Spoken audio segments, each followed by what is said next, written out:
it's hard to bridge the gap of knowledge that you have with the older guys, and to try and figure out the best way to get everybody to understand that no matter what happens, no matter what classification we are, we're all IBW, and it's going to be my goal to try and get younger membership involved. I see a lot of young faces here, so I'm going to need everybody's help here if I do win to get people involved. And that starts with the apprentices. The toughest part about unionism that I found, and really, really difficult to crack, is lecturing about unionism isn't the same as educating about unionism. And that's going to be the key ingredient, I think, moving forward. Very good, Javier. Second question. If elected to the office of president, you'll be responsible for appointing members to the Health and Welfare Pension Board of Trustees. What criteria will you use to select members to serve on the board? And second part of the question, what do you think are the biggest issues facing these plans short and long term? And third part of the question, what do you think can be done to secure the solvency? So selection of trustees, the biggest issues facing you, and solvency. Okay, so for those of you who've been in the last 5, 6, 7 years, it was a little different 10 years plus ago. When we first got in, there was 4 choices that we had. There was 4 elective choices that you can make: self-funded, Pacificare, healthcare, Kaiser, or HealthNet and Kaiser. You had some options. Unfortunately, as good as Obamacare is, it did create some huge problems for us, being a Cadillac plan, and we're down to 2. Now, I don't know if it makes sense to have a collective purchasing agreement with some of the other brother locals, but it's something that needs to be looked into, because collective purchasing is the only way you can beat the pricing that we're getting. Now, the hard part with selecting members is, if you bought your house in the last millennium, which I didn't, you have the money to have to self-fund it. You do, because you're a 2-paycheck guy. You can live on 2 paychecks, you can make your mortgage, because you bought your house in the 90s, and I think it's great. However, we have now a younger group that's, unfortunately, they're a bedroom community. They're living in Hollister, they're living in Gilroy, they're living in Tracy, and in order to select the right people, we're going to have to get across both gamuts. It's going to be important that the older generation and the younger generation come together on this one, because it's going to be our number one issue as we're heading towards retirement. I've got 18, 20 years to go, and some people here have a lot longer than that. But healthcare, without a doubt, as you can tell nationally, is the same thing that we're dealing with. So selecting those people is going to be a tough choice, but it's got to be a good blend, because the older people, they see a little bit differently, and the younger people see a little bit differently. Trying to get everybody to sit together, that, like I said before, is going to be the hardest thing. But selecting them, I'm going to be definitely seeking counsel from most of the mentors that I have. I've worked with a lot of really, really smart and really talented individuals, and I think it's going to be important to involve them in the decision-making process. No matter who the business manager is, I think we're all on the same page. It's for the good of the union and for the good of everybody across classifications. Okay, very good. So I have not been empowered to ask follow-up questions, but you're all invited to stay afterwards and mingle with the candidates and ask questions as you see fit. Right. So, third question. If elected to the office of president, you'll be responsible for appointing members to serve on the JATC committee. What criteria will you use to select members to serve on the JATC committee? What are the challenges you think the committee is currently facing? And what improvements would you like to see during your term as president? Okay, so for the last 6 years I've been at the JTC as an instructor, working and learning and trying to understand how it is that we have a facility that's in as poor condition as it is. I was enlightened by the same colleague I had the conversation with last week about the fact that there are 2 parts of our JTC committee. And it's not just the labor side, it's the NICA side. And unfortunately, it's fallen into disrepair. And there's this talk, and there's always been this talk since I've been there, about needing a new facility. As far as picking people that should be there, it should be the people that have instructor experience, in my opinion. As far as the committee is concerned, it should be people that are involved and understand what's needed. I think the mistake happens where there's a disconnect. We have this idea that we're going to have a huge, brand new facility like they have out in 595 or 617, and our market here doesn't really allow for that. I mean, the price point here, it's going to be expensive to try and go new somewhere. So everybody that thinks that we're going to get a new JTC, it's going to be a challenge because we're going to have to figure that part out. What I have a vision for it is, if we have to stay where we're at and we build up there, then so be it. That facility there, it deserves better. I talk to the apprentices a lot about, you have the golden ticket. Everybody here has a golden ticket, but that place is our Stanford. That's our Harvard. That's our Yale. It is. Everybody here pays for it, and it needs to be held in such regard that we think of it that way, because that's how we distance ourselves from our non-union. It really is. And it's important that everybody here understand that no matter what I've said in the past as far as JTC and whatnot, I'm for trying to get a new facility, trying to come out of the ground, placing people there, and keeping it to the point where everybody realizes that that is our Stanford, and it must be treated as such. Anybody that makes fun of it, I usually tune them up pretty quick, because most of us are full-time during the day, firemen doing other things. At night, we're there giving up 2, 3, 4, 5 nights a week to make sure that we're passing on the traditions, and that's a key thing. But I talk to a lot of people, and it's a sensitive subject, because, what are we going to build? How are we going to build it? We just know we want a Taj Mahal type facility, but I tell everybody, if we're going to build a brand new Bugatti of JTCs without the content and the people that are prepared to put the actual content inside, we're just going to build a Bugatti that people aren't going to know how to drive stick.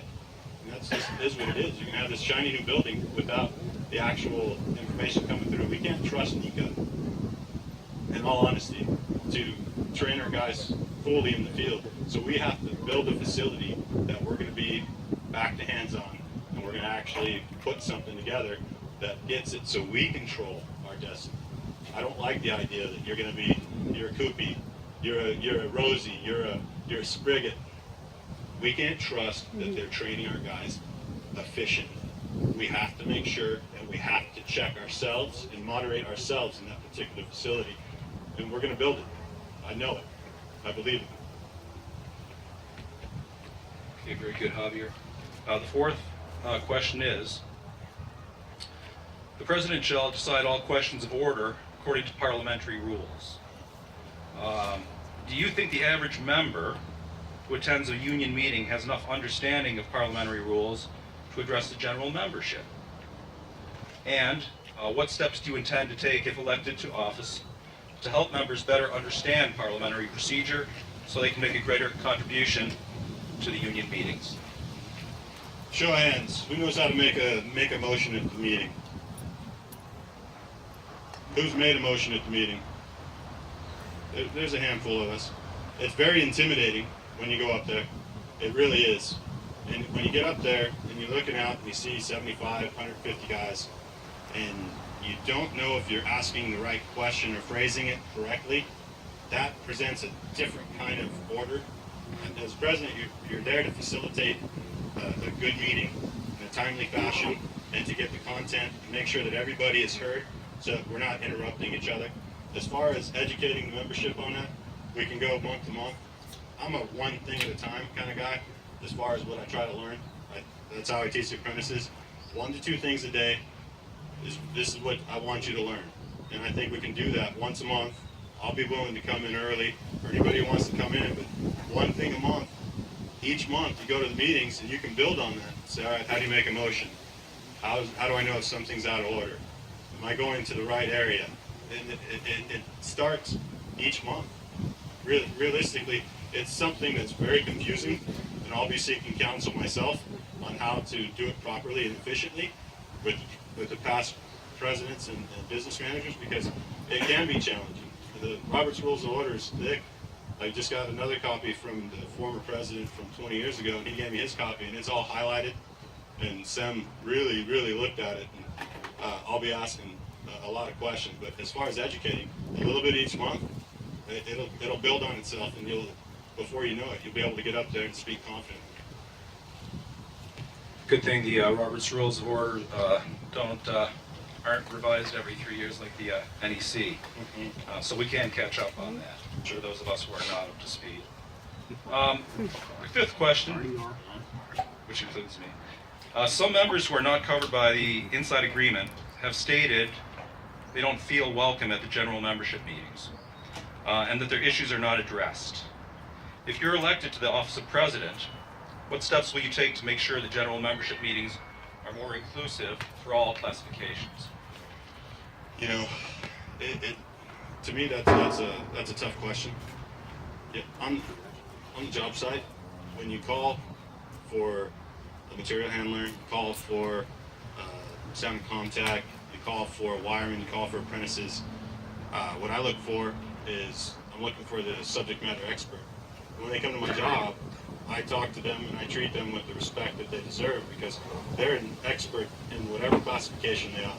I haven't dealt with residential as far as the job sites are concerned, but they're experts in their field. And no matter who they are, they deserve respect. They're at the meetings just like we are. I've heard it from some of the other classifications that it feels like there's a little classism going on. And I don't think that's necessarily fair, because everybody there deserves to have a fair shot and a fair voice in what we're doing. I don't want to talk down to anybody, because that's not what I'm about. I'm more concerned with making sure that everybody communicates, because where goes one, where goes all, and that's important. That we need to know that material handler, inside wireman, apprentice, first year, fifth year, we're wiremen, we're S&C, we're residential, we're IBW, and that to me is the key. We're looking for something together, collectively. I worry about me and my family, and I'm worried about you and your family. Everybody asks why. I said because I need to know that I got your back and you got my back, no matter what. And it doesn't matter your classification, because it's important to keep that for the future. Now, as far as getting everybody involved, we tried food for 12 months. I know that. I remember that. We got some people there. We unfortunately can't do beer, but we can do beer in other places. I don't think there's anything that's saying that we have to go to the major functions and not have small functions in between. There should be something. There should be something for S&C. There should be something. There's days where we celebrate unilaterally, but there's days where we can mix together and talk shop, because we're all fighting the same fight and sharing the same struggle.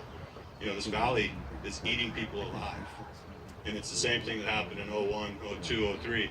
It's eating people alive, and unfortunately people are leaving, and it's going to be hard, because when I get to the JTC some mornings, I'll pop over before I go to work, make some copies or whatever. I see the parking lot filling up with first-year apprentices, second-year apprentices, and they're there 5:30, 6 o'clock like I am, because they beat the traffic to Tracy or Manteca or Ripon or any of those areas. They're coming in, and it's going to be hard to get across to those people that are struggling that way. And it's going to be hard for our classifications as well, because if our wiremen are struggling, then I know that our material handlers, our resi guys are struggling too. And just as long as they know that I'll keep the phone on, and I'll talk to them and make sure that they feel like they're included, because that's the number one thing. Everybody should feel included.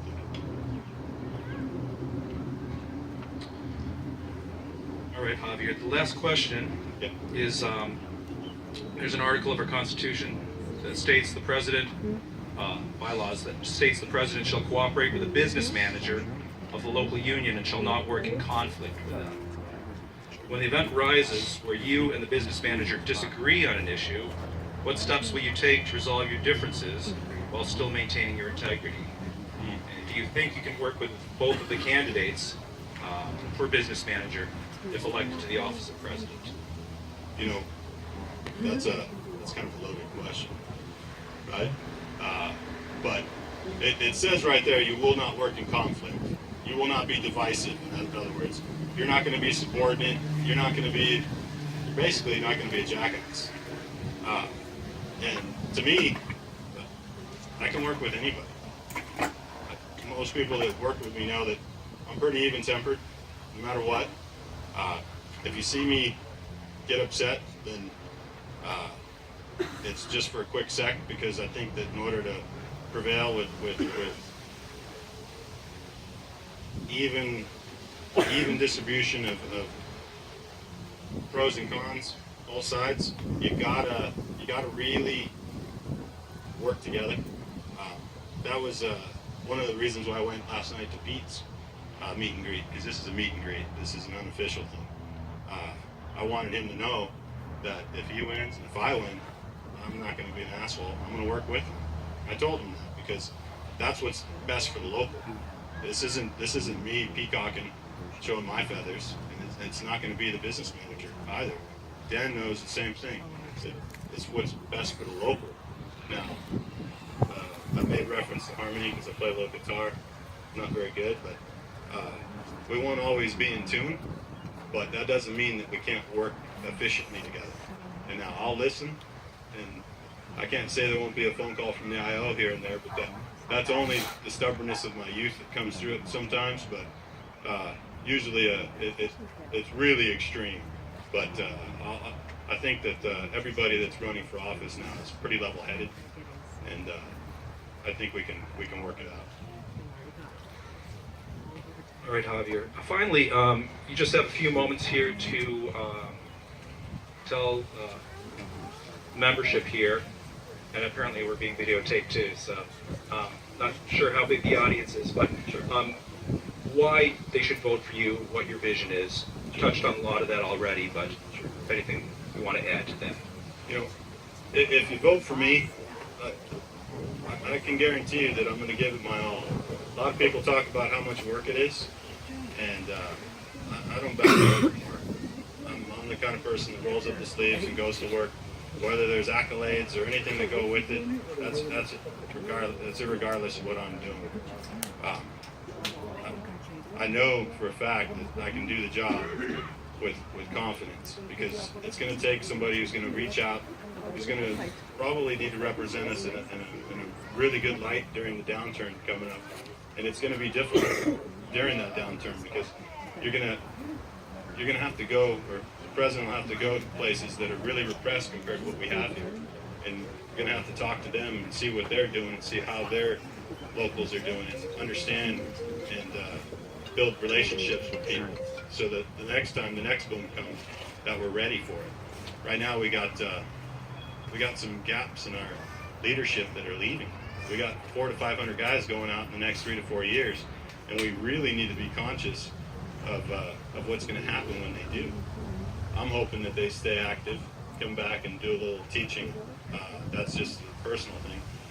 I like the knowledge that the older generation gives to the younger generation. Even if the younger guys kind of roll their eyes at times when they bust out their flip phones, I think that it's okay, because that just shows the experience to me. You know, they can do it without the iPhone app. They can do it the old school way. I can do it the old school way because I made myself do it that way. But don't get me wrong, I can use an app too. But as president, it's going to be important to build those relationships and move forward and bring in everybody that we can. It's about market share. It's about diversity. It's about making sure that we're being as competitive and aggressive as we can in a market that's ready for us. Okay, excellent. As I said before, Javier will be here for meet and greet and questions. Everyone, one of your candidates for president of